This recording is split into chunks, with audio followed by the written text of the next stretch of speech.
تمہارے اندر سمایا ہوا ہو، تمہاری روح میں اترا ہوا ہو تقوی۔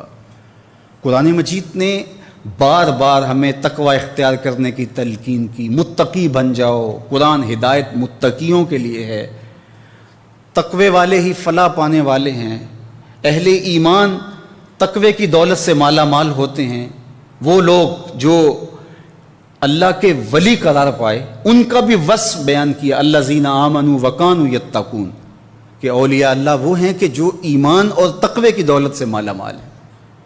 تو یہ تقوی بار بار اختیار کرنے کی تلقین کی گئی، تو یہ تقوی آخر ہے کیا جس کا اس قدر حکم دیا گیا، تاکید ارشاد کی گئی؟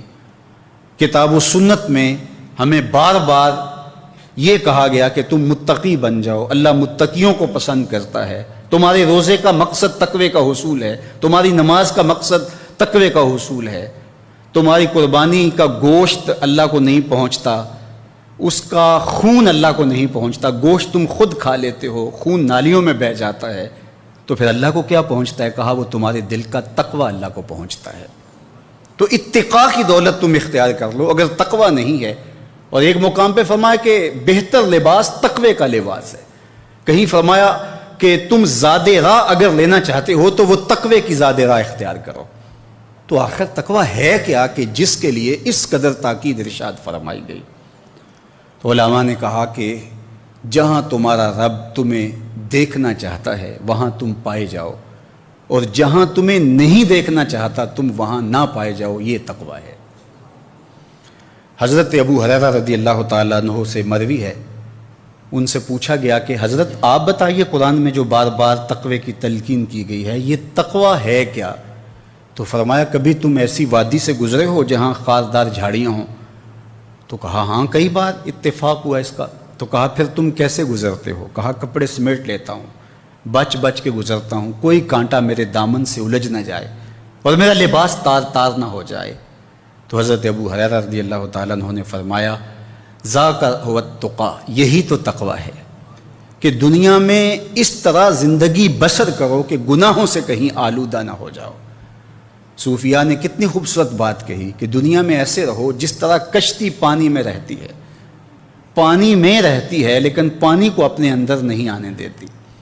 تم پانی میں رہو، کشتی پانی میں رہے تو خیر ہے، لیکن اگر پانی کشتی میں آ گیا تو کشتی ڈوب جائے گی۔ کہا تم دنیا میں رہو تو خیر ہے، لیکن اگر دنیا تمہارے اندر اتر گئی تو پھر سب کچھ لٹ گیا۔ من نظر الی الدنیا نظر الحب اخرج اللہ تعالی من قلبہ نور الیقین والزہد۔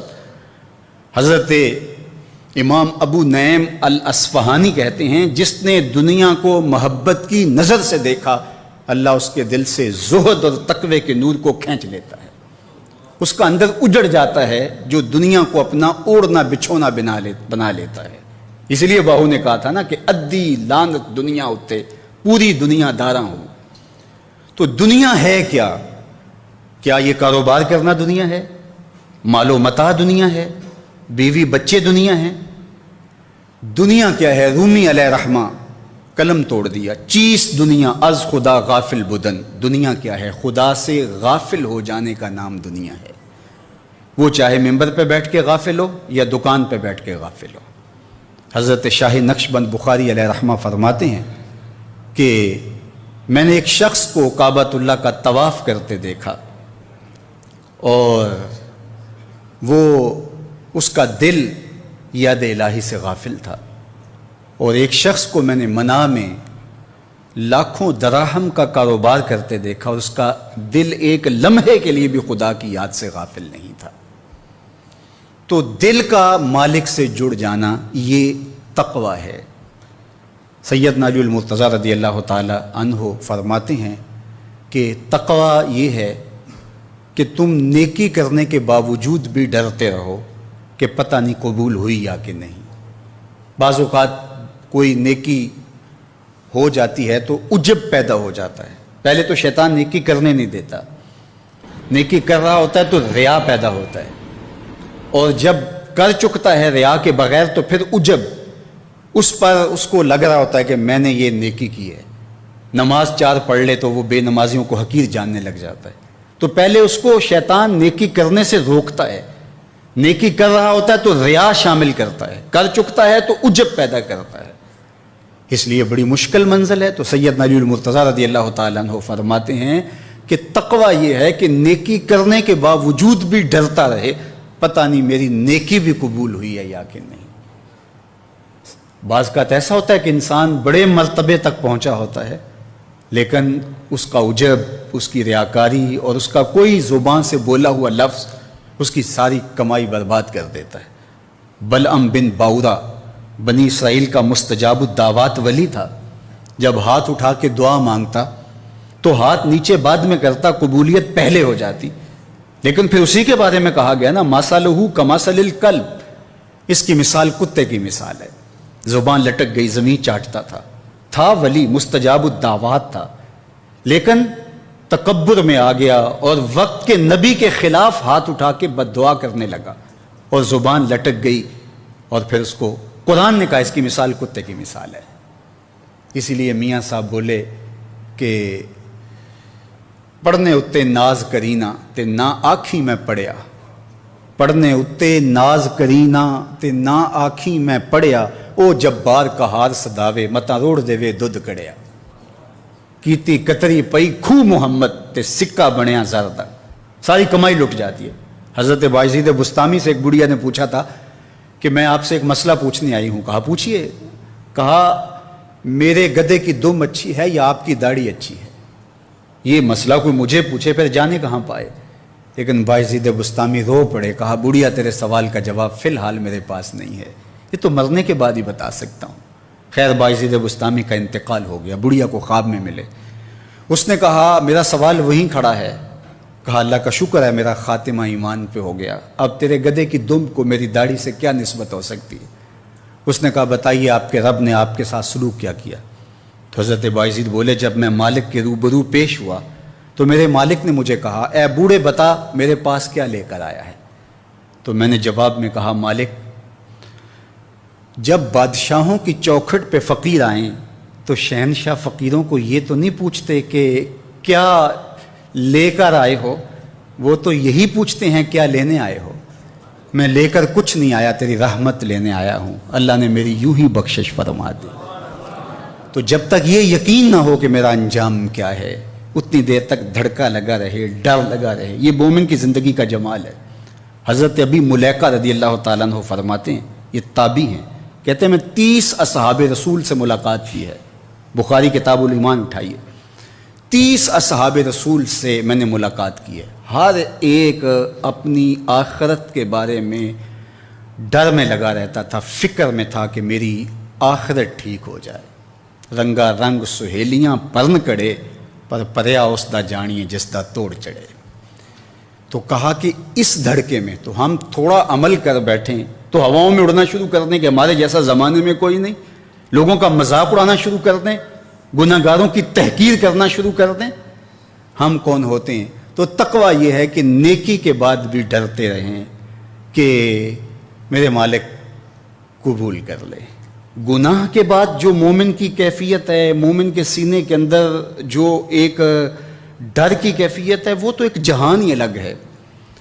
نیکی کے باوجود بھی اس کے سینے کے اندر اللہ کی خشیت، اللہ کا خوف اور اللہ کا ڈر موجود ہو، اور اگر ان سے گناہ سرزد ہو جائے تو مومن کی شان یہ بتائی گئی ہے کہ وہ ایسے محسوس کرتا ہے جس طرح پہاڑ تلے آ گیا ہو اور ابھی گر جائے گا اور وہ ریزہ ریزہ ہو جائے گا۔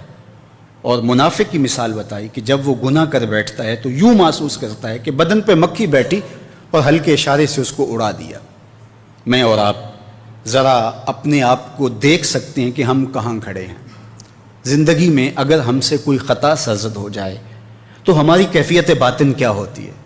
کیا یوں ہوتے ہیں کہ پہاڑ تلے آ گئے ہیں، یا یوں کیفیت ہوتی ہے کہ کوئی بات نہیں ہے؟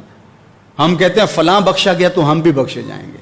اپنی عاقبت کو، اپنی آخرت کو دوسروں کے ساتھ ہم جوڑتے ہیں، جبکہ ہمیں حکم دیا گیا ہے کہ دنیا میں اپنے سے جو نیچے ہے اس کو دیکھو اور دین میں جو اپنے سے اوپر ہے اس کو دیکھو۔ لیکن دنیا کے اندر ہم اپنے سے اوپر کو دیکھتے ہیں اور دوڑ لگا دیتے ہیں، اور دین میں ہم اپنے سے نیچے کو دیکھتے ہیں، فلاں بخشا گیا تو ہم بھی بخشے جائیں گے۔ مومن کی یہ شان نہیں ہے، گناہ کر بیٹھتا ہے تو یوں محسوس کرتا ہے پہاڑ تلے آ گیا، مائز بن مالک اسلمی صحابی رسول ہے، لیکن بس ایک خطا سرزد ہو گئی، حضور کی خدمت میں حاضر ہو گئے، ایک عجیب کیفیت ہے، اور کیا کہتے ہیں، طہرنی یا رسول اللہ صلی اللہ علیہ وسلم، حضور مجھے پاک کر دیجیے۔ تو آقا کریم علیہ السلام نے فرمایا جاؤ اللہ سے توبہ کرو، وہ تمہارے گناہ معاف کر دے گا۔ تو وہ گئے، تھوڑی دیر کے بعد پھر پلٹ آئے اور پھر کہا طہرنی یا رسول اللہ صلی اللہ علیہ وسلم، حضور مجھے پاک کر دیجیے۔ فرمایا جاؤ اللہ سے معافی مانگو، وہ کریم ہے تمہیں معاف کر دے گا۔ گئے، معافی مانگی، لیکن اندر اضطراب اتنا تھا، بے چینی اتنی تھی، وہ چاہتے تھے میں دنیا پہ فارغ ہو جاؤں۔ حضور علیہ السلام نے پوچھا جبریل امین سے کہ مجھے جہنم کے عذابوں کا تذکرہ سناؤ۔ تو جبریل نے عرض کی حضور اخف العذاب، سب سے ہلکا عذاب جو جہنمی کو جہنم میں دیا جائے گا وہ یہ ہوگا کہ اس کے پاؤں میں آگ کے جوتے ہوں گے، یغلی منہما دماغہ، اور اس کا دماغ ہنڈیا کی طرح پکنا شروع ہو جائے گا، جوتے پاؤں میں ہوں گے، اور یہ سب سے ہلکے درجے کے عذاب کی کیفیت ہے، اور جو سخت عذاب ہے ان کی کیفیت کیا ہوگی، الیاذ باللہ۔ تو اس نے کہا حضور اتنا بڑا جرم مجھ سے ہو گیا ہے، میں تو دنیا پہ فارغ ہونا چاہتا ہوں، مجھے پاک کر دیجئے، میرے اوپر حد نافذ کر دیجئے۔ حضور نے پھر فرمایا جاؤ اللہ سے معافی مانگو، وہ تمہیں معاف کر دے گا۔ گئے، معافی مانگی، پھر پلٹ آئے۔ جب تیسری مرتبہ، پھر چوتھی مرتبہ ہوا تو حضور علیہ السلام نے فرمایا فیما طہرو، کہا بار بار پلٹ آتے ہو، تم کون سا گناہ کر بیٹھے ہو، کس چیز سے تمہیں پاک کروں؟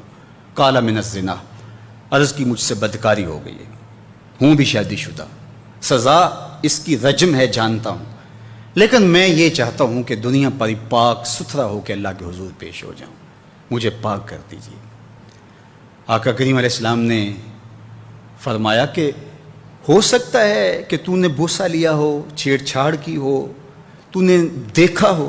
عرض کی نہیں حضور، مجھ سے بدکاری ہوئی ہے۔ حضور نے فرمایا کہ یہ دماغی طور پہ درست تو ہے، اس کا توازن عقلی تو ٹھیک ہے؟ صحابہ سے پوچھا، انہوں نے کہا جی حضور یہ صحیح الحواس ہے۔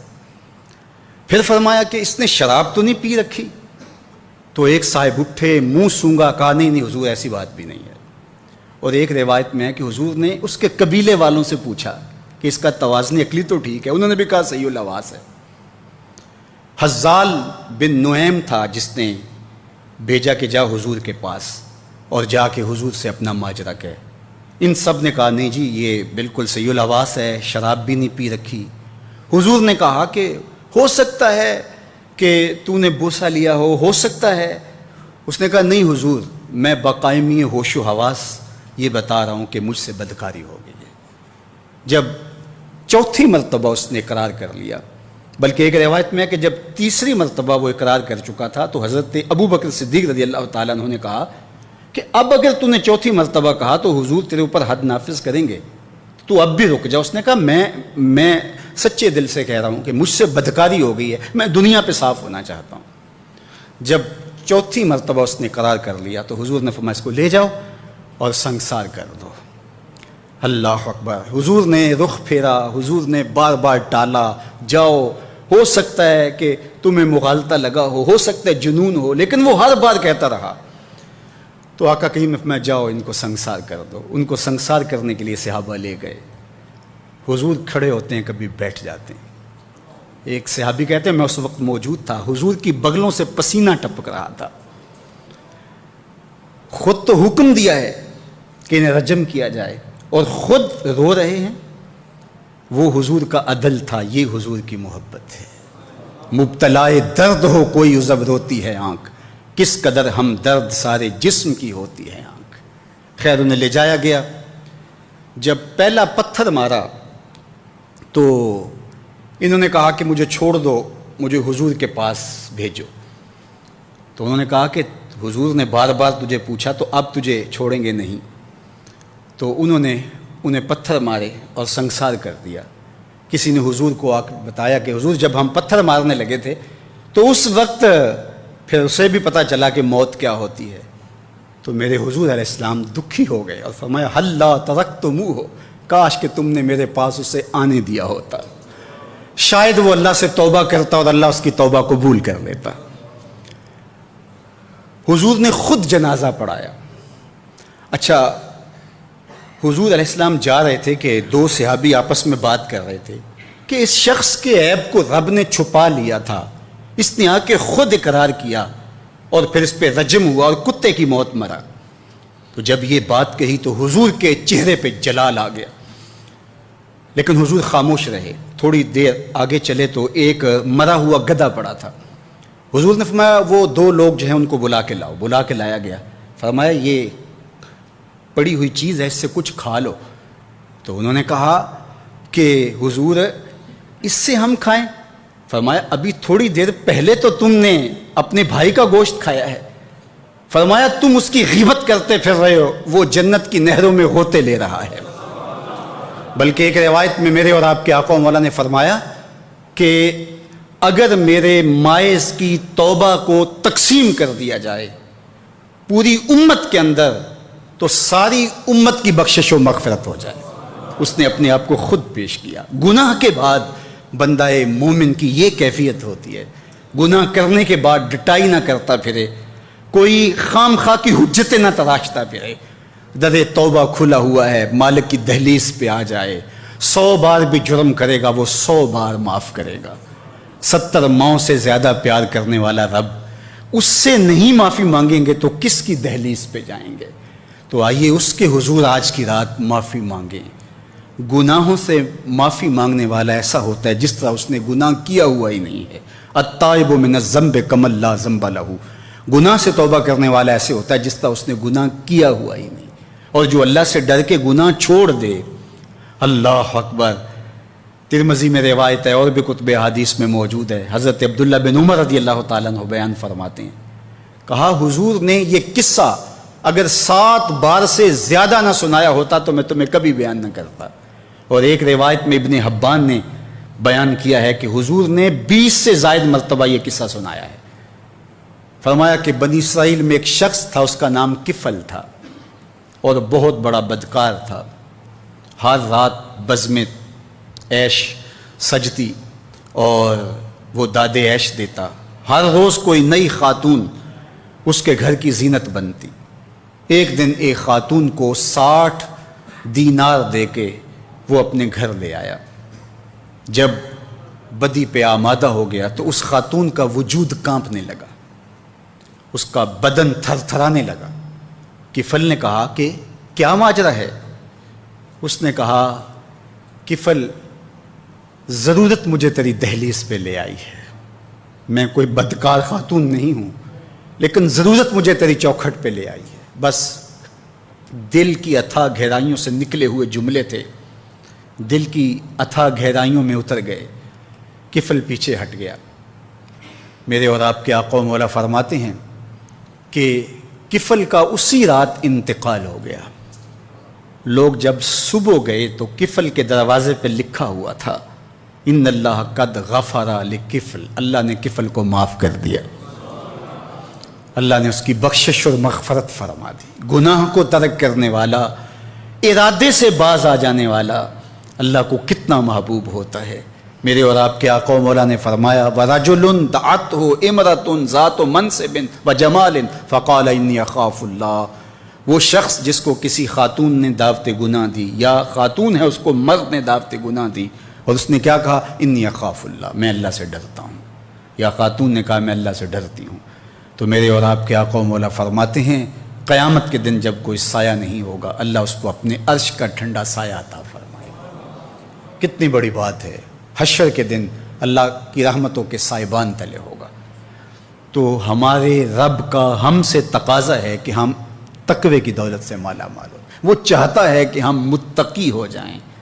اللہ ہمیں عذاب نہیں دینا چاہتا، ہم خود چھلانگیں لگا رہے ہیں۔ قرآن مجید میں کتنا خوبصورت اسلوب ہے، ذرا دیکھیے، ما یفعل اللہ بعذابکم، اللہ فرماتا ہے اللہ تمہیں عذاب دے کے کیا کرے گا؟ وہ نہیں چاہتا کہ تمہیں عذاب میں مبتلا کرے، تم خود چھلانگیں لگا رہے ہو، تم خود دوزخ میں اترنے کی کوشش کر رہے ہو۔ اس کی رحمتیں تمہیں بہانے دیتی ہیں کہ آ جاؤ، اس کی رحمت کا در کھلا ہے، کشادہ ہے در رحمت۔ جتنے بھی پاپ کمائے جرم کیے اس کی دہلیز پہ آ جاؤ. وہ یہ نہیں دیکھے گا اس نے جرم کتنے کیے, وہ یہ دیکھے گا میری دہلیز پہ آ گیا, وہ پچھلے سارے گناہ معاف کر دے گا. یا ایھا الذین آمنوا اتقوا اللہ, اے ایمان والو اللہ سے ڈر جاؤ. وَلْتَنْظُرْ نَفْسٌ مَّا قَدَّمَتْ لِغَدٍ, اور ہر جان یہ دیکھے اس نے آنے والے کل کے لیے آگے کیا بھیجا ہے. حضور علیہ السلام نے ارشاد فرمایا, حضرت ابو ہریرہ رضی اللہ تعالیٰ عنہ سے مروی ہے کہ جب کوئی شخص فوت ہوتا ہے تو لوگ کہتے ہیں اس نے پیچھے کیا چھوڑا, فرشتے کہتے ہیں اس نے آگے کیا بھیجا. لوگ تو حساب کرتے ہیں نا, کتنی فیکٹریاں چھوڑی, کتنا بینک بیلنس, کتنی جائیداد, کتنے مربع, کتنی زمینیں, لیکن فرشتے کہتے ہیں اس نے آگے کیا بھیجا. حضرت سیدنا عمر رضی اللہ تعالیٰ عنہ بولے, حاسبوا قبل ان تحاسبوا وزنوا قبل ان توزنوا, اپنا حساب کرو اس سے قبل کہ تمہارا حساب کیا جائے. اپنے اعمال خود تول لو, کہیں میزان پہ جا کے پریشانی نہ ہو. عمرے سے حج سے جب واپس آتے ہیں تو جب آخری دن ہوتا ہے تو ہر بندہ اپنا سامان تول رہا ہوتا ہے. کیوں میاں؟ ایئرپورٹ پہ پریشانی نہ ہو. حالانکہ اگر 2 3 4 کلو بڑھ بھی گیا تو وہ ویسے بھی گزرنے دیتے ہیں, یا چند ریال دیں گے تو آپ گزر جائیں گے. لیکن اس کے باوجود چند لمحوں کی پریشانی سے بچنے کے لیے بار بار اپنا سامان توڑ رہے ہوتے ہیں کہ وہاں جا کے پریشانی نہ ہو. یار آب زمزم ہے, کھجوریں ہیں, ان کا وزن بڑھ گیا تو پریشانی ہوگی اور تم اس سے ڈرتے ہو, اور اگر برائیوں کا وزن بڑھ گیا تو کہا وزنوا قبل ان توزنوا, قبل اس سے کہ تمہارا وزن کیا جائے تم وزن پہلے کر کے دیکھ لو. تمہیں پتہ ہے تم کھڑے کہاں ہو, ہر شخص کو پتہ ہے کہ میرے پاس نیکیاں کتنی ہیں, ہر شخص کو پتہ ہے میرے پاس برائیاں کتنی ہیں. نیکیاں محض اللہ کی رضا کے لیے کتنی ہیں, فساد نیت کا شکار کتنے عمل ہیں, ریاکاری کن کے ساتھ لگ گئی جڑ گئی, میرے کون سے اعمال ہیں جو عجب نے برباد کر دیے. ہر بندے کو پتہ ہے کہ میں کہاں کھڑا ہوں, اپنے عمل کا اسے محاسبہ کرنا چاہیے. وَلْتَنْظُرْ نَفْسٌ مَّا قَدَّمَتْ لِغَدٍ, ہر جان دیکھے اس نے آنے والے کل کے لیے آگے کیا بھیجا ہے. یہاں تو دیکھتے ہو کہ پیچھے کیا چھوڑا ہے, لیکن آگے کیا بھیجا ہے. آج اگر تم نہیں سوچو گے تو ایک دن آئے گا, عالمت نفس ما قدمت وأخرت. اللہ تعالیٰ ارشاد فرماتا ہے کہ ایک وقت آئے گا کہ ہر جان دیکھ لے گی کہ اس نے آگے کیا بھیجا اور اس نے پیچھے کیا چھوڑا. ہر چیز تشت ازبام ہو جائے گی. وحصل ما فی الصدور, سینوں کے اندر چھپے ہوئے راز بھی باہر آ جائیں گے. جب سینوں کی چھپی چیزیں بھی تشت ازبام ہو جائیں گی تو باقی کیا بچے گا؟ تو کتنا سخت دن ہوگا. تو اس دن کی آج تیاری کرنا ہوگی. ہمیں بتایا گیا ہے تو بوگے کل کاٹ لوگے, گندم از گندم بروئے جو ز جو, جو بوگے وہی کاٹ لو. گندم بوگے تو گندم کاٹ لوگے, جو بوگے تو جو کاٹ لوگے. یہ دنیا دارالعمل ہے جہاں جو کرو گے کل قیامت کے دن اس کی جزا یا اس کی سزا تمہیں دیکھنا ہوگی. اور قیامت کے دن جب نامہ اعمال ہاتھ میں دیا جائے گا بندہ حیرت زدہ ہوگا, آنکھیں پھٹی کی پھٹی رہ جائے گی. ما لہذا الکتاب لا یغادر صغیرۃ ولا کبیرۃ الا احصاها, ہائے اس کتاب کو کیا ہو گیا, اس نے چھوٹی بڑی کوئی بات نہیں چھوڑی, سب کچھ لکھ دیا.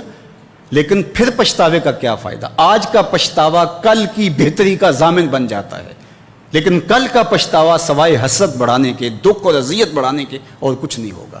اس لیے آج میں اور آپ دیکھیں کہ ہم کھڑے کہاں ہیں. توبہ کا در کھلا ہے, سورج ابھی مغرب سے طلوع نہیں ہوا, اللہ کی رحمتیں برس رہی ہیں, ماہ سیام جیسے مہینے دستیاب ہیں, لیلۃ القدر جیسی راتیں میسر ہیں. اٹھے ہوئے ہاتھ وہ موڑتا نہیں, خالی نہیں پھیرتا. ان ربکم حیی کریم یستحیی من عبدہ اذا رفع یدیہ الیہ ان یردہما صفرا. تمہارا رب حیا کرنے والا سخی کریم ہے. بندے جب اس کے سامنے ہاتھ پھیلا کے دعا مانگتے ہیں, اللہ فرماتا ہے مجھے شرم آتی ہے ان کے اٹھے ہوئے ہاتھ خالی کیسے موڑوں. جب میرے سے ہی مانگا ہے تو میں نے بھی نہ دیا تو کس در پہ جائیں گے. تو اس کی دہلیز, اس کا در, اس کی چوکھٹ نہ چھوڑنا اور آج غور کرنا کہ ہم کھڑے کہاں ہیں. رومی علیہ رحمہ نے اس مثال کو, اس حقیقت کو ایک مثال سے سمجھایا. کہتے ہیں کوئی جزیرہ تھا, وہاں کا سیاسی نظم یہ تھا کہ سال کی آخری تاریخ کو جو ان کا موجودہ بادشاہ ہوتا اس کو جنگل میں چھوڑتے اور نیا بادشاہ لینے کے لیے وہ ساحل پہ آ جاتے. جو پہلا شخص ساحل پہ اترتا اس کو اپنا حکمران مان لیتے. جو بھی حکمران بن جاتا وہ خوش ہو جاتا، حالانکہ اس کو بتا دیتے کہ 1 سال کے لیے تجھے منتخب کیا ہے، سال کی آخری تاریخ کو تخت سے اٹھائیں گے، باندھیں گے، جکڑیں گے، اور اسی جزیرے کے دوسرے کنارے ایک جنگل ہے جہاں خاردار جھاڑیاں اور موذی جانور ہیں، وہاں تجھے پھینک دیں گے۔ وہ بھول جاتا، کہتا دیکھی جائے گی۔ اور سال کی آخری تاریخ جب وہ رسیاں اور زنجیریں لے کے آتے تو وہ پریشان ہو جاتا کہ آنکھ جھپکنے میں سال گزر گیا، پتہ ہی نہیں چلا۔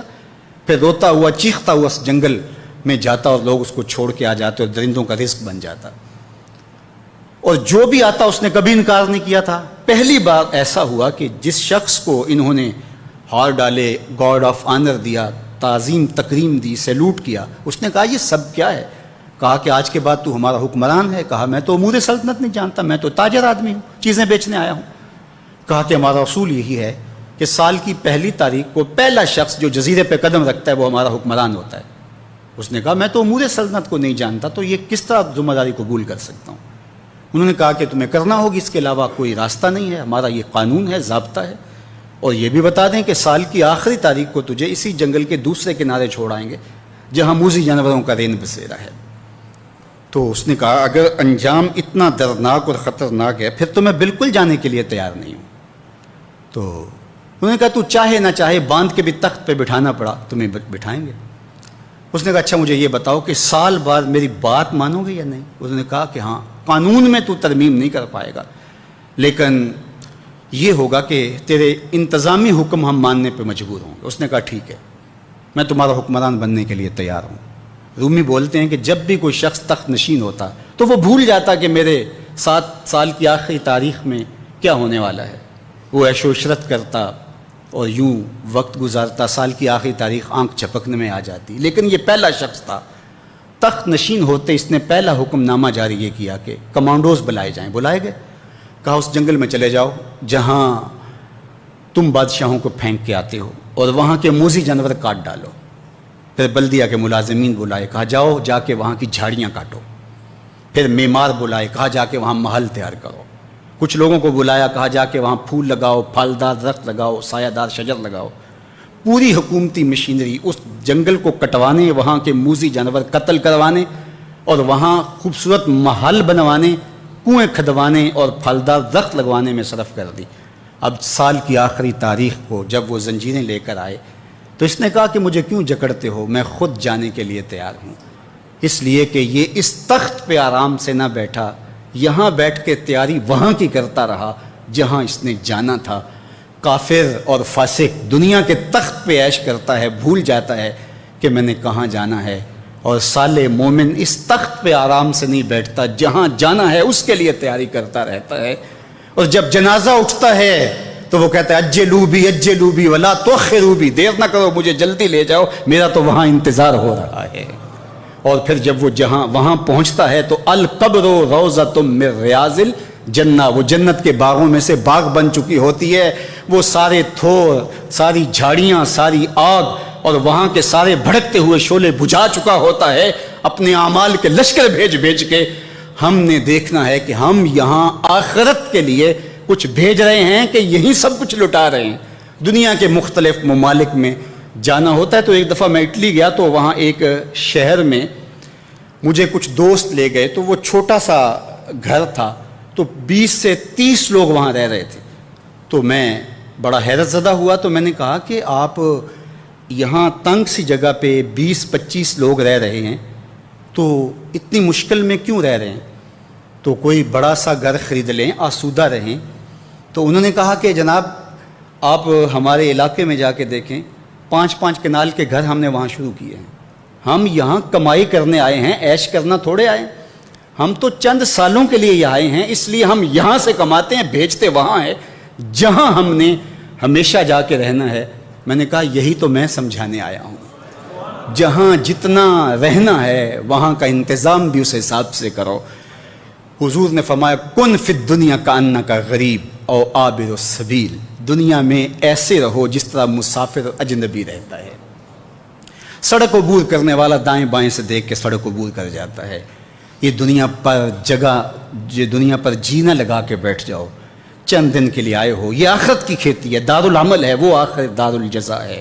تو قبل اس سے کہ وہ وقت آئے ہاتھ ملتے رہ جائیں، آج کا پچھتاوا کل کی بہتری کا ضامن بن سکتا ہے، لیکن کل کا پچھتاوا سوائے حسرت بڑھانے کی اور کچھ نہیں ہو سکتا۔ بلکہ میں نے کتب میں پڑھا کل قیامت کے دن نیکوکار بھی پچھتائیں گے۔ بدکاروں کا پچھتانا تو سمجھ میں آتا ہے، نیکوکار کیوں پچھتائیں گے؟ جب اپنے اچھے اعمال کی جزا دیکھیں گے تو وہ پچھتائیں گے، ہائے جو چند لمحے ضائع کر دیے وہ بھی کیوں ضائع کر دیے۔ تو آئیے میں اور آپ اپنی آخرت کی تیاری کریں اور دیکھیں، ہر شخص غور کرے اس نے آنے والے کل کے لیے آگے کیا بھیجا۔ واتقوا اللہ، پھر کہا اور اللہ سے ڈر جاؤ۔ میرا رب بار بار کہہ رہا ہے اللہ سے ڈر جاؤ، اللہ سے ڈر جاؤ۔ وہ کیوں اپنے سے ڈرانا چاہتا ہے؟ وہ تمہاری تہذیب نفس چاہتا ہے، تمہارے باطن کی ستھرائی چاہتا ہے، تمہیں بھڑکتے ہوئے شعلوں سے بچانا چاہتا ہے۔ یہ اس کی شفقت ہے، یہ اس کی محبت ہے کہ وہ تمہیں بار بار کہہ رہا ہے ڈر جاؤ اس سے اور اس کے حکم کو مانو، نافرمانی سے بچ جاؤ تاکہ تم میری بنائی ہوئی جنت کے مستحق ہو جاؤ۔ اللہ اکبر، واتقوا اللہ ان اللہ خبیر بما تعملون۔ اور جو تم کرتے ہو تمہارا رب اس سے باخبر ہے۔ مت سمجھنا کہ وہ دیکھ نہیں رہا، تم کو چھٹی دے رکھی ہے تو اس کا یہ مطلب نہیں ہے کہ تم اس کی پہنچ سے باہر ہو یا اس کی نگاہوں میں نہیں ہو۔ تمہارے ایک ایک لمحے کو وہ دیکھ رہا ہے، ایک ایک ساعت کو ملاحظہ کر رہا ہے۔ بند کمرے ہوں یا مخفی غاریں، تم جہاں بھی داد عیش دو تمہارا رب تمہیں دیکھ رہا ہے۔ کالے پہاڑ کی گہری غار میں چیونٹی چلتی ہے تو اس کے ننھے اور مہین پاؤں سے سینہ سنگ پر جو لکیر بنتی ہے تمہارا رب اس کو یوں دیکھتا ہے جیسے دیوار چین کو دیکھتا ہے۔ تو کیا وہ تمہارے اعمال کو نہیں دیکھتا؟ تمہارے ایک ایک عمل کو، تمہارے ارادے کو، تمہاری آنکھوں کی خیانت کو، تمہارے دل کے ارادے کو دیکھتا ہے، ایک ایک چیز سے وہ آگاہ ہے۔ تو آئیے آج میں اور آپ اپنی زندگی کو ایسے منظم کریں۔ یہ ماہ صیام میں تڑپتی گرمی، سخت موسم، زباں کانٹا بن گئی، حلق خشک ہو گیا اور ہم پانی نہیں پی رہے، ٹھنڈا پانی دستیاب ہے، کوئی دیکھ بھی نہیں رہا، وضو کرتے بھی احتیاط کرتے ہیں، میاں کیوں نہیں پانی کا 2 گھونٹ لے لیتے، ٹھنڈا پانی ہے، میٹھا پانی ہے۔ کہا ہم نے روزہ رکھا ہے، اللہ دیکھ رہا ہے۔ ماہ صیام میں ہم پانی نہیں لیتے، اس لیے ہمیں یہ یقین ہوتا ہے تنہائی میں بھی اللہ دیکھ رہا ہے۔ یار جو اللہ رمضان میں دیکھتا ہے وہ غیر رمضان میں بھی دیکھتا ہے۔ پانی پینے لگو تو دیکھتا ہے، رشوت لینے لگو تو تب بھی دیکھتا ہے، آنکھ بھٹکے تو تب بھی دیکھتا ہے، خیال بہکے تو تب بھی دیکھتا ہے، سوچوں میں آوارگی آئے تو تب بھی دیکھتا ہے۔ یہ یقین تمہارے ساتھ اگر جڑ جائے کہ تمہارا رب تمہیں دیکھ رہا ہے تو پھر گناہ کرنا مشکل کیا ناممکن ہو جائے گا۔ آپ دیکھتے نہیں بند کوٹھڑی ہے، 7 دروازے مقفل کر دیے، بت کے اوپر موٹا کھیس ڈال کے زلیخا بولتی ہے تلک یوسف اب تو آ جاؤ نا، دروازے بند کر دیے تو جناب یوسف کیا بولتے ہیں؟ قال معاذ اللہ، کہا اللہ کی پناہ میں آتا ہوں، تو دروازے بند کر کے لوگوں کی نظروں سے چھپ گئی اور پتھر کی یہ بے نور مورتی جس کی آنکھوں میں روشنی نہیں اس سے بھی حیا کرتی ہے، اس کے اوپر پردہ ڈال لیا اور یہ دیکھ بھی نہیں پاتا پھر بھی اس سے حیا کرتی ہے، اور میں اس سے حیا کیوں نہ کروں جو 7ویں کوٹھڑی میں بھی دیکھ رہا ہے۔ اتنی روشنی برستی ہے کہ گناہ کیا، گناہ کا تصور بھی محال ہو جاتا ہے۔ یہ یقین کہ میرا اللہ مجھے دیکھ رہا ہے زندگی میں جمال پیدا کر دیتا ہے۔ وَلَا تَكُونُوا كَالَّذِينَ نَسُوا اللَّهَ، اور ان لوگوں کی طرح نہ ہو جانا جنہوں نے اللہ کو بھلا دیا، غافل ہو گئے، اپنی خواہشات کی زندگی گزارنے لگے۔ یہ جہاں مٹھا اگلا کس نے ڈٹھا، خواہشات کے غلام بن گئے، آرزوؤں کے نوکر بن گئے۔ جس طرح نفس اور شیطان ان کو چلا رہا اس طرح چل رہے ہیں، انہیں پتہ ہی نہیں کہ ہم کس کے بندے ہیں، ہمیں پیدا کس نے کیا ہے۔ تو کہا ان لوگوں کی طرح نہ ہو جانا، وَلَا تَكُونُوا كَالَّذِينَ نَسُوا اللَّهَ، ان لوگوں کی طرح نہ ہو جانا جنہوں نے اللہ کو بھلا دیا۔ پھر اللہ نے ان کو سزا کیا دی، ذرا غور کیجئے سزا کتنی باریک ہے۔ فَأَنسَاهُمْ أَنفُسَهُمْ، اللہ نے انہیں خود فراموش بنا دیا۔ جنہوں نے اللہ کو بھلا دیا اللہ نے انہیں ان کی ذاتوں سے بے خبر کر دیا، انہیں اپنے نفع نقصان کا علم نہ رہا، انہیں پتہ ہی نہ رہا کہ ہماری زندگی کا مقصد کیا ہے، مقصود حیات کیا ہے۔ جو لوگ اللہ کو بھول گئے، اللہ فرماتا ہے اللہ نے انہیں ان سے غافل کر دیا۔ اللہ جب کسی سے ناراض ہوتا ہے تو ہدایت چھین لیتا ہے، اسی لیے ہمیں ہر روز ہر نماز کی ہر رکعت میں ہدایت مانگنی ہوتی ہے۔ اہدنا الصراط المستقیم، ہر روز مانگتے ہیں، ہر نماز میں مانگتے ہیں، ہر رکعت میں مانگتے ہیں، اللہ ہمیں ہدایت پہ گامزن رکھنا۔ اللہ جب کسی سے ناراض ہوتا ہے تو ہدایت کے دیے بجھ جاتے ہیں، چراغ ہدایت بجھا دیے جاتے ہیں، اندھیروں میں بھٹکنے لگتا ہے۔ شیطان اس کو دھوکے میں مبتلا کر دیتا ہے، اسی زندگی کو مقصود زندگی سمجھ لیتا ہے، اس شراب کو آب حیات سمجھ لیتا ہے، اور ساری زندگی بھٹکتے بھٹکتے ایک دن اچانک جب سامنے موت آتی ہے تو پھر آنکھیں کھلتی ہیں، لیکن پھر پچھتانے کا کیا فائدہ؟ تو کہا جو لوگ اللہ سے غافل ہو جاتے ہیں اللہ جل شانہ انہیں ان کی ذاتوں سے بے خبر کر دیتا ہے، وہ خود آشنا بھی نہیں رہتے۔ جو خدا فراموش ہوتے ہیں وہ خود فراموش ہو جاتے ہیں۔ اور مجھے بتاؤ جو خود فراموش ہو جائے اس کے پلے بچا کیا؟ اقبال نے کہا تھا نا، اپنے من میں ڈوب کر پا جا سراغ زندگی، تو میرا نہیں بنتا تو نہ بن، اپنا تو بن۔ اور جو اپنا بھی نہ ہو، جس کو یہ بھی نہ پتا ہو کہ میں ہوں کون، میں کہاں ہوں، میرا مقصد زندگی کیا ہے، مقصد حیات کیا ہے، کھانا پینا اور لذتوں کا حصول، یہ تو چوپائے بھی کرتے ہیں، تو اشرف المخلوقات کاہے کا ہے؟ یہ زندگی تو ان کی بھی ہے کہ وہ اچھا کھاتے ہیں، تم تو ایک پاؤ بھر گوشت کھا لیتے ہو، اور شیر روز ایک ہرن جو ہے وہ چاٹ جاتا ہے، وہ تیرے سے زیادہ کھاتا ہے، تیرے سے زیادہ طاقتور ہے، ہاتھی کا جسم تیرے سے کہیں بڑا ہے، پرندے ہواؤں میں اڑتے ہیں، مچھلی پانی کی تہوں میں اتر جاتی ہیں، عقاب کی نظروں اور بلندی پرواز کی دیکھنے والی ہوتی ہے، کرگس کہاں سے کہاں تک سونگ لیتی ہے، ان کی قوت شامہ تیرے سے بڑی ہے، لیکن اس کے باوجود بھی افضل تو، اشرف بھی تو، اور اللہ نے اپنی نیابت کا تاج تیرے سر پہ رکھا ہے۔ جب تو اپنے آپ سے ہی آگاہ نہیں ہے تو پھر تو ہے کیا؟ تو راز کن فقاں ہے، اپنی آنکھوں پر عیاں ہو جا، خودی کا رازداں ہو جا، خدا کا ترجمہ ہو جا، خودی میں ڈوب جا غافل، یہ سر زندگانی ہے، نکل کر حلقائے شام و سحر سے جاوداں ہو جا، مسافے زندگی میں سیرت فولاد پیدا کر، شبستان محبت میں حریر و پرنیاں ہو جا، گزر جا بن کے سیلے تند رو کو ہو بیاباں سے، گلستان راہ میں آئے تو جوئے نغمہ خاں ہو جا، تیرے علم و محبت کی نہیں ہے انتہا کوئی، نہیں ہے تجھ سے بڑھ کر ساز فطرت میں نوا کوئی، تو تو مقصود ہے، تو تو مسجود الملائک ہے، فرشتوں کی پیشانی تیرے حضور جھکی ہے، تو اپنے آپ سے آشنا ہی نہیں ہے، تجھے پتہ ہی نہیں کہ تو کون ہے، تجھے آگ ہی نہیں رہی کہ تو ہے کون، تیری ذات کیا ہے، فرشتے سلامیاں دیں، فرشتوں کی پیشانیاں جھکیں، تو دیکھ تو کھڑا کہاں ہے، کانپتا ہے دل تیرا اندیشہ طوفان سے کیا، ناخدا تو، بحر تو، کشتی بھی تو، ساحل بھی تو، دیکھ آ کر کوچائے چاکے گریباں میں کبھی، کیس تو، لیلا بھی تو، صحرا بھی تو، محمل بھی تو، وائے ناکامی کہ تو محتاج ساکی ہو گیا، میں بھی تو، مینا بھی تو، مستی بھی تو، حاصل بھی تو، آہ کس کی جستجو آوارہ رکھتی ہے تجھے، راہ تو، راہ رو بھی تو، رہبر بھی تو، منزل بھی تو، بے خبر تو، جوہر آئینہ ایام ہے، تو زمانے میں خدا کا آخری پیغام، تو سمجھے نہیں کہ تو خدا کو بھول کے سمجھا کہ میری زندگی آزاد ہو گئی، اب میں جو چاہوں کروں، میں خدا کا بھی انکار کر دیا، بلا دیا اس کو، کہا جب خدا کو تو بھولا تو خود کو بھول گیا، زندگی کے مقصد کو تو نے فراموش کر دیا، اب بھٹکتا ہے ارض فلات میں، جنگل میں پڑے ہوئے خشک پتے کی طرح، جس کو ہوائیں کبھی ادھر اڑا دیتی ہیں کبھی ادھر اڑا دیتی ہیں، مقصد حیات کا علم نہیں ہے، تو کون ہے، کہاں ہے، تیرا مقصد زندگی کیا ہے، خدا کو بھولنے کا یہ نتیجہ ہے جو تجھے بھگتنا پڑ رہا ہے، خدا آشنا ہو جا، خود آشنا ہو جائے گا، تجھے ذات سے آگہی ہو جائے گی، من کا شعور مل جائے گا، تجھے پتہ چلے گا کہ میں کون ہوں، میری زندگی کا مقصد اور مقصود کیا ہے۔ تو اگر تو ایسا نہیں کرے گا تو اللہ تجھے تیرے سے بے خبر کر، تیری ٹانگیں نہیں توڑ دی جائیں گی، تیرا رزق نہیں چھین لیا جائے گا، تیری آنکھوں سے روشنی نہیں اچکی جائے گی، تیرے کانوں کی سماعت نہیں کھینچ لی جائے گی، یہ سب کچھ ہوگا لیکن مقصد زندگی نہیں ہوگا۔ بندہ سمجھتا ہے میں نے انکار کیا تو کیا ہو گیا، میاں اللہ نے تجھ سے ہدایت لے لی۔ کسی زمانے میں ایک شخص نے عیسائیت قبول کر لی اسلام چھوڑ کے، تو کچھ لوگ اس کو سمجھانے کے لیے علاقے بھر کے علماء جمع ہو کے گئے کہ یہ عجیب ماجرا ہے، تم نے اسلام چھوڑ دیا۔ اس نے کہا ایک دن سخت سردی تھی اور میں نماز پڑھنے لگا تو بے وضو ہی پڑھ لی، اور بڑا ڈرا کہ یہ بہت زیادتی کی میں نے، تو لیکن مجھے ڈر لگ رہا تھا نماز کی حالت میں کہ کہیں اللہ کا قہر نازل نہ ہو جائے، لیکن کچھ بھی نہ ہوا۔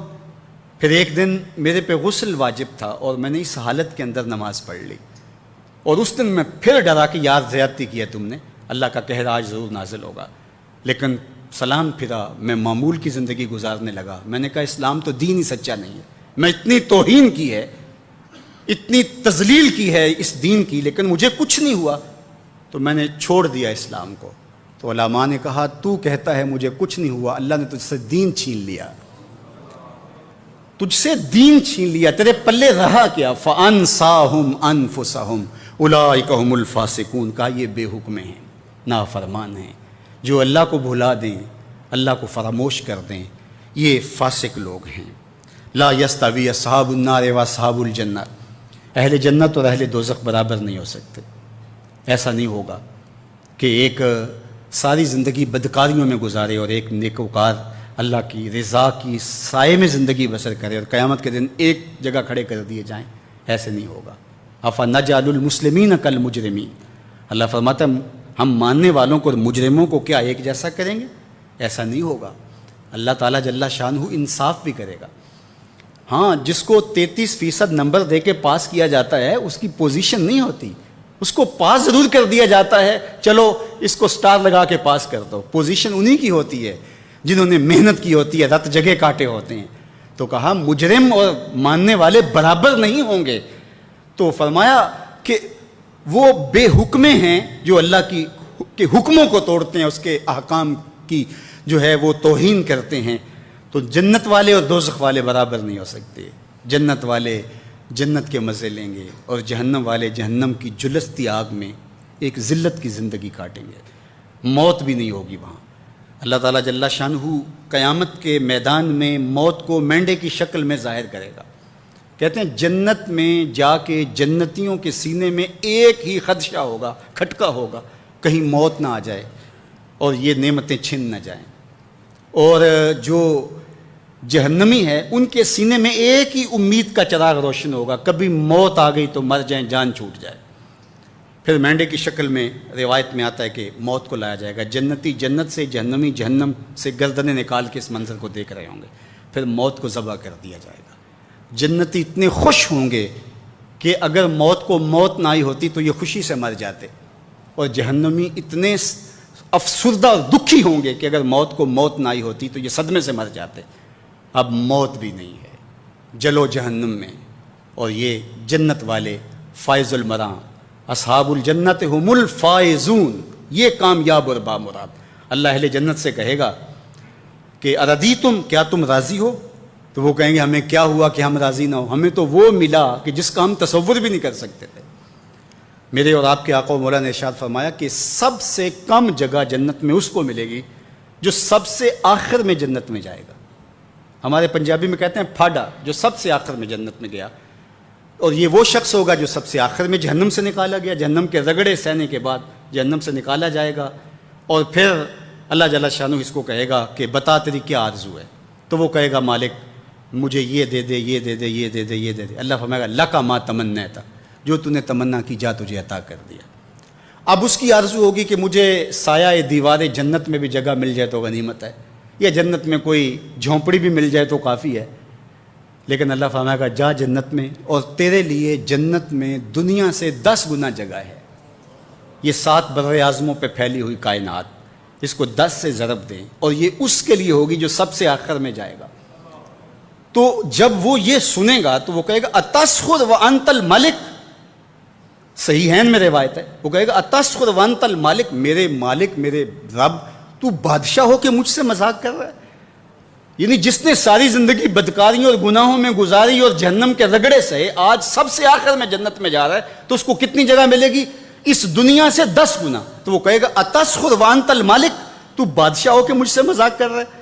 جب یہ حدیث میرے اور آپ کے آقا و مولا بیان کر رہے تھے تو فضاحک النبی حتی بدت انیابہ، حضور اتنا مسکرائے کہ حضور کی داڑھیں نظر آنے لگی، کہ اس کو یقین ہی نہیں آئے گا کہ میرے لیے اتنی جگہ۔ اللہ فرمائے گا ہاں تیرے لیے یہ جگہ، اور وہ جنت میں جائے گا۔ یار جو سب سے آخر میں جائے گا اس کو تو اتنی جگہ ملے گی، تو پھر ابو بکر و عمر کی جائیداد کا عالم کیا ہوگا؟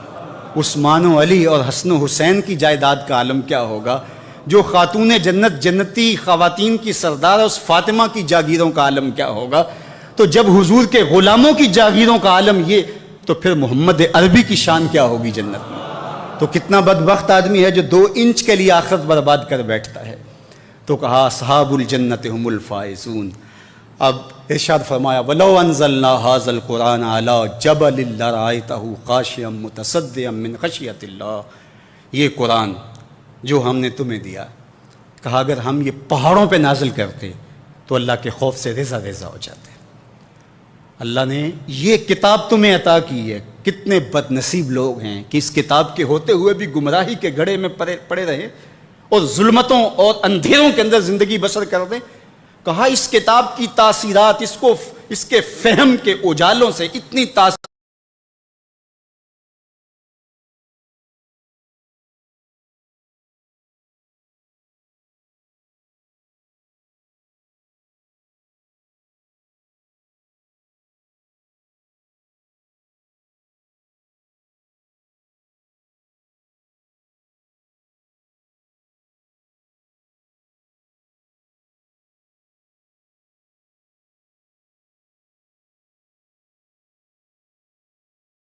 پیدا ہوتی کہ پتھر اٹھا سکتے.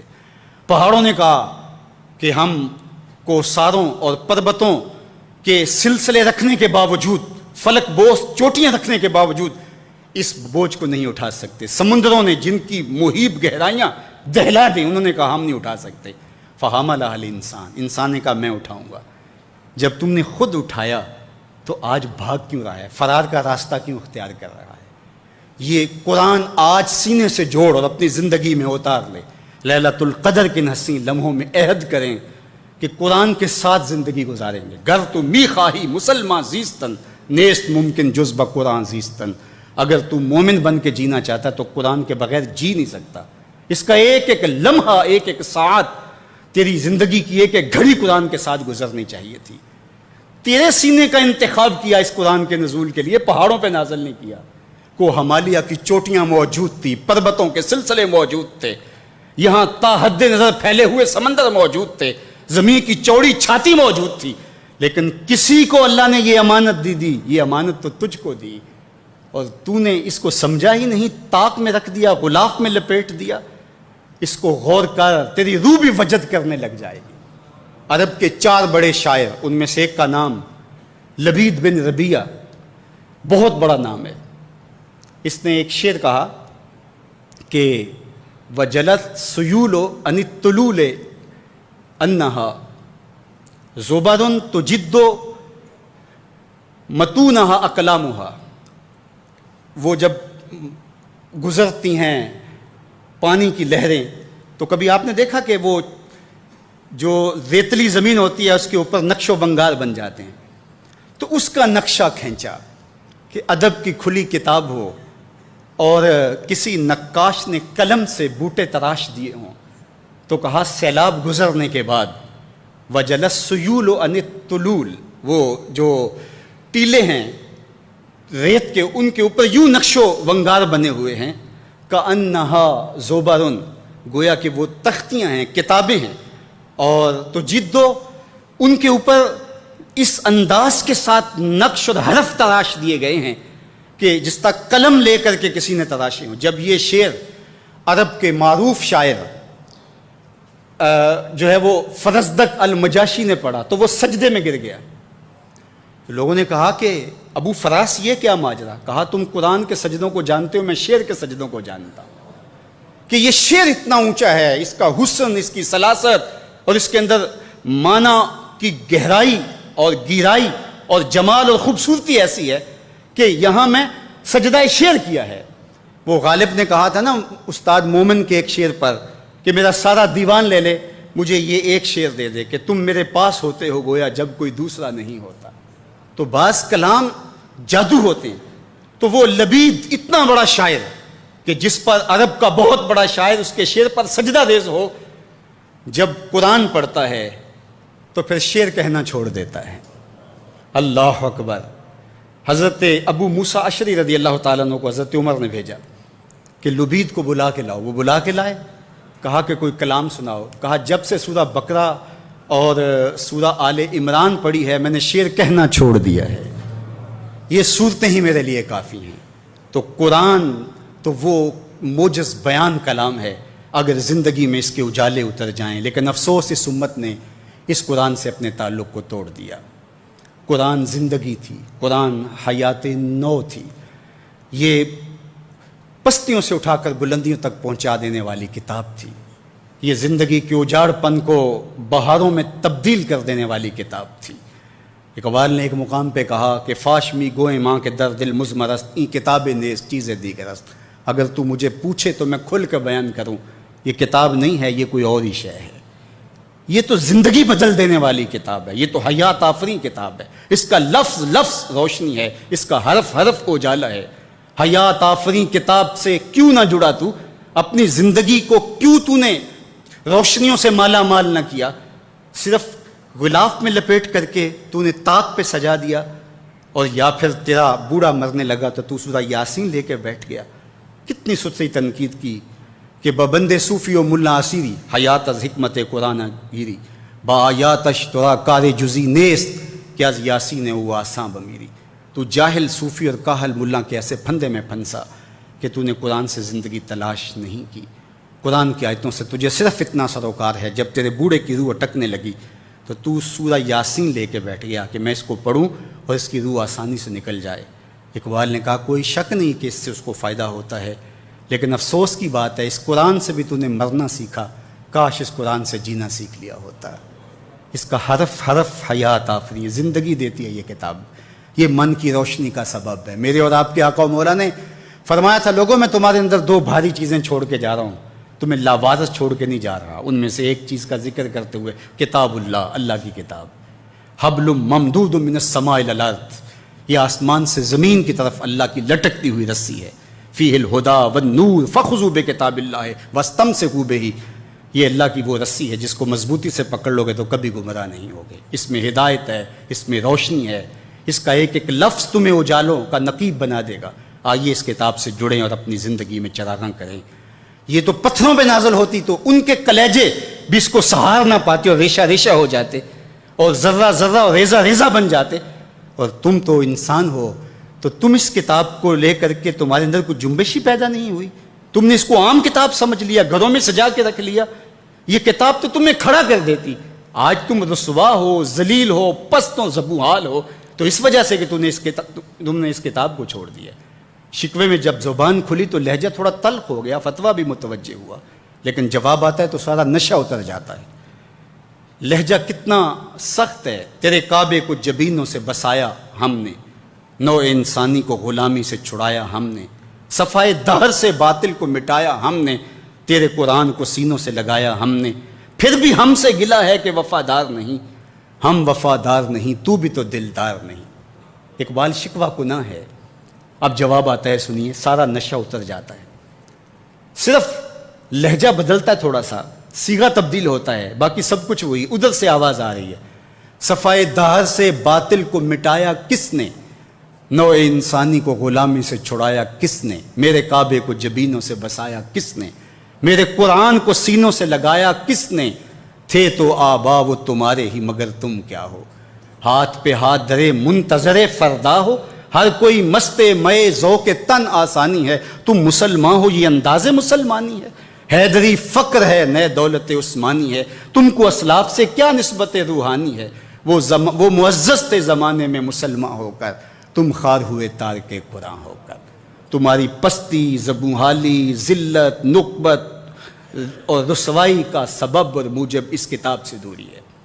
یہ امت آج بھی کتاب تھام لے اور اس کو سینے سے جوڑ لے اور اس کی تعلیمات پہ عمل پیرا ہو، آج بھی یہ امت سر بلند ہے۔ میرے حضور لاوارث نہیں چھوڑ کے گئے، کہا تمہارے اندر بھاری چیزیں چھوڑ کے جا رہا ہوں، ان میں سے ایک اللہ کی کتاب۔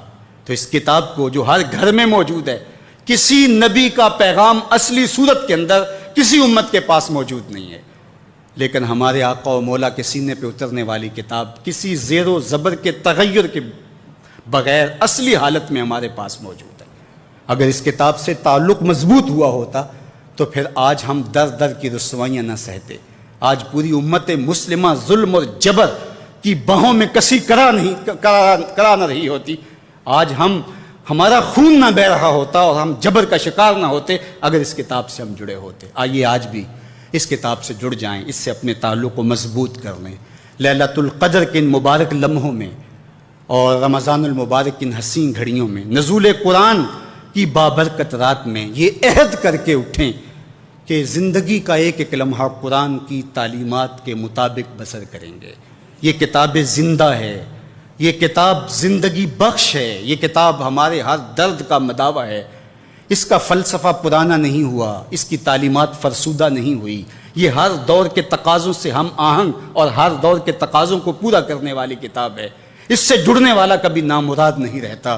تو آئیے آج لیلۃ القدر کے ان مبارک لمحوں میں یہ عزم کر کے اٹھیں کہ ساری زندگی کتاب رحمت کے ساتھ گزاریں گے، اور جئیں گے تو قرآن کے ساتھ، مریں گے تو قرآن کے ساتھ۔ پھر دیکھنا یہ قرآن تمہیں دیتا کیا ہے۔ میرے اور آپ کے آقا و مولا نے فرمایا کہ جو قرآن مجید کی تلاوت میں مشغول رہا اور اس کو دعا مانگنے کا موقع نہ ملا، اللہ مانگنے والوں سے زیادہ اسے عطا فرمائے گا۔ یہ کتاب کی برکتیں، تمہارا رب سے باتیں کرنے کو جی چاہے تو قرآن کھول کے بیٹھ جاؤ، یہ تمہارے رب سے ہم کلام ہونا ہے۔ حضرت سہل تستری جنگل میں رہتے تھے، لوگ ملنے گئے تو کسی نے کہا سہل آؤ نا شہر میں، تمہارے مزاج کے لوگ مل جائیں گے، یہاں جنگل میں کس طرح زندگی گزارتے ہو؟ تو کہا کہ تمہیں کس نے کہا ہے کہ میں تنہا رہتا ہوں؟ کہا کہ ہم خود دیکھ رہے ہیں، کسی نے کیا کہنا ہے۔ فرمانے لگے تم نے غلط دیکھا، جب میرا اس سے باتیں کرنے کو جی چاہتا ہے تو میں نماز کے لیے کھڑا ہو جاتا ہوں، اور جب اس کی باتیں سننے کو جی چاہتا ہے تو قرآن کھول کے بیٹھ جاتا ہوں، کبھی اپنی سناتا رہتا ہوں، کبھی اس کی سنتا رہتا ہوں۔ تمہیں کس نے کہا میں تنہا رہتا ہوں؟ میں تو دم دم اپنے رب کے ساتھ رہتا ہوں۔ جڑے رہو اس کے ساتھ وابستہ رہو، راتوں کی تنہائیوں میں اور دن کے اجالوں میں قرآن کو معمول زندگی بنا لو۔ میرے حضور نے فرمایا راتوں کی تنہائیوں میں اٹھ کے قرآن پڑھا کرو، اور قرآن پڑھتے ہوئے رویا کرو۔ ایک مقام پہ فرمایا فَإِلَّمْ تَبْكُوا فَتَبَاكُوا، اور اگر رونا نہ آئے تو رونے کی کوشش کیا کرو۔ حضرت داتا گنج بخش علی حجویری سے کسی مرید نے پوچھا حضرت اگر رونے کی کوشش کریں پھر بھی رونا نہ آئے؟ فرمایا پھر اپنے مقدر پہ رویا کرو۔ اتنے سنگ دل ہو گئے ہو کہ تمہاری آنکھیں آنسوں کا خراج پیش نہیں کرتی۔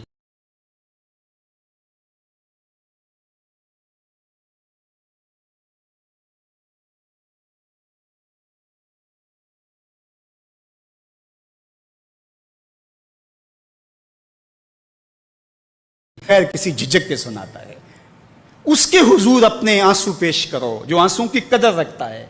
لوگ تو آنسوں کا مذاق اڑاتے ہیں، تم سے درد سے کہانی سنیں گے اور پھر چسکے لے لے کے آگے سنائیں گے۔ لوگ مہندی سجائیں گے تیرے لہو سے، زخم اپنے دل کے نہ دکھانا کسی کو۔ لوگ تو تمہارے زخموں سے مہندی سجائیں گے اور اپنے ہاتھوں کو جو ہے وہ آراستہ کر لیں گے اور دکھاتے پھریں گے میرے پاس یہ بھی راز ہے، یہ بھی راز ہے۔ اپنے راز مسلح پہ رکھو، سجدے میں اس کے حضور کہو۔ سارے دکھوں کا مداوا اس مالک کی دہلیز پر ہے، اس کی چوکھٹ پر ہے۔ تو کہا اس قرآن سے جڑ جاؤ، اپنی زندگی کو مالک کے سپرد کر دو اور ایک ایک لمحہ مالک کی چوکھٹ پہ گزار دو۔ لیلۃ القدر کے یہ لمحے، یہ مبارک گھڑیاں اللہ میرے اور آپ کے لیے رحمت و راحت کا پیغام بن کے، ہماری نجات کی ضمانت بن کے، ہماری توبہ کا ذریعہ بن کے، ہماری آخرت کی بہتری کا سبب بن کے، ہمیں اللہ اور اس کے رسول سے جوڑنے والی بن جائیں، اور ہم سب کو اپنی خاص پناہوں کا حصار عطا کرے۔ وآخر دعوانا ان الحمد للہ رب العالمین۔ دعا سے پہلے چند مرتبہ اللہم انک عفو تحب العفو فاعف عنی، اللہم انک عفو تحب العفو فاعف عنی، اللہم انک